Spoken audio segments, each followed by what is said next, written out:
For over 1,000 years, it was the fortress that could not fall, the final breath of the Roman Empire.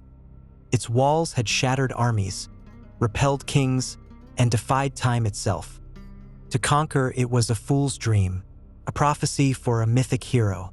But in 1453, that fool was a 21-year-old boy, and his dream would end an age and birth an empire. This is not just a story of a siege. This is the story of the ultimate political gamble. The story of Mehmed the Conqueror.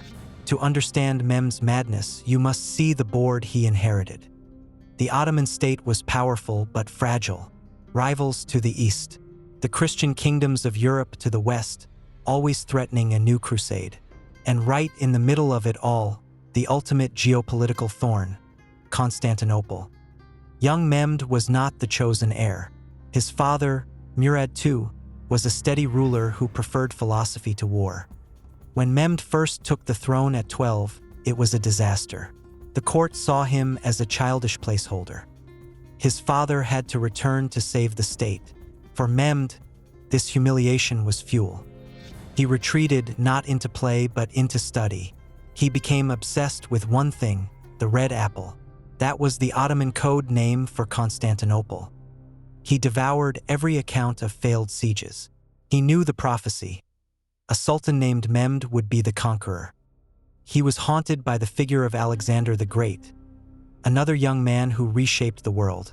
When his father died in 1451, the 19-year-old Mehmed took power again. This time he was ready, and his first move was pure political genius. He immediately began building a fortress north of the city, on the European side of the Bosphorus. It was called the Throat Cutter. Its purpose? To strangle Constantinople. Any ship, any aid, any grain from the Black Sea now had to pay a toll to the Ottomans. The message to the Byzantine Emperor, Constantine XI, was ruthless and clear.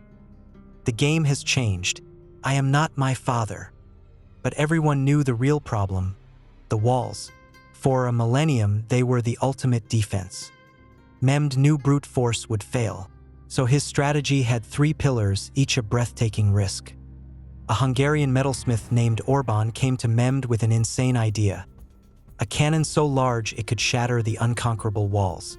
The cost was astronomical. The court thought it was a waste. Mehmed funded it personally. He bet the treasury on experimental technology. The result was Basilica, a 27-foot-long monster that could fire a 1,200-pound stone ball over a mile. But it took hours to reload, and its recoil was so violent it broke its own carriage. Constantinople's harbor, the Golden Horn, was locked shut by a giant chain. The Byzantine fleet was safe inside. Mehmed's fleet was useless outside. The solution: if the ships can't go through the water, take them out of the water. In a single night, Mehmed orchestrated one of history's most audacious moves. Using a system of greased wooden rails and oxen, he had 70 ships hauled over a hill, around the chain, and into the inner harbor. Imagine the terror of the Byzantine defenders waking up to see an Ottoman fleet magically behind their defenses. It was a psychological masterstroke. Mehmed wasn't just fighting soldiers, he was fighting politics. He exploited every fissure. The Byzantines were divided, Latin Catholics versus Greek Orthodox, distrusting each other. Western aid was tiny and late. Mehmed ensured the neutral Genoese colony next to the city stayed neutral. He isolated his enemy perfectly. The siege began in April 1453. For weeks, the monster cannon pounded the walls. The defenders repaired breaches at night. It was a grueling stalemate. Mehmed pushed his men relentlessly. Then he made his final gamble, a massive all-or-nothing assault on May 29th. He told his men, "I give you a great and glorious city, the capital of the ancient Romans. The wealth of the world will be yours. Now, show yourselves to be brave men." After hours of brutal combat, a tragic mistake decided a millennium. A small gate was left unlocked. Ottoman soldiers poured in. The line broke. Emperor Constantine XI, the last Roman emperor, tore off his imperial regalia and charged into the fray, dying anonymously. the city was taken. This is where Mehmed the warrior becomes Mehmed the statesman, the political hero. The standard practice after such a siege was days of unchecked pillage, rape, and slaughter. Mehmed stopped it after the first day. He went directly to the Hagia Sophia, the heart of Christendom, and protected it. He converted it into a mosque, yes, but he did not destroy it. The architecture, the mosaics, they were preserved. This was not an act of destruction, but of claiming. He was absorbing the city's power, not erasing it. His next act was pure political vision. He declared the city his new capital, Istanbul. To revive its corpse, he ordered families from across his empire, Muslims, Christians, Jews, to resettle it. He brought back the exiled Orthodox patriarch, making him the political leader of the city's Christians. He was building a cosmopolitan imperial engine, not a monument to ruin.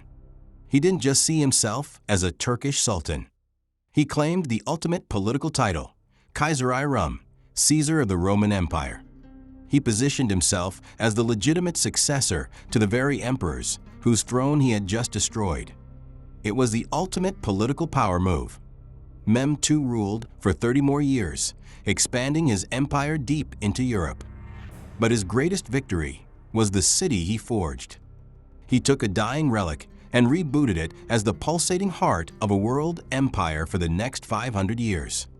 His story isn't just about a teenage dream. It's about the ruthless calculus of politics, the gamble on technology, the psychological masterstroke, and the understanding that true power isn't in the destruction of your enemy's legacy, but in its absorption.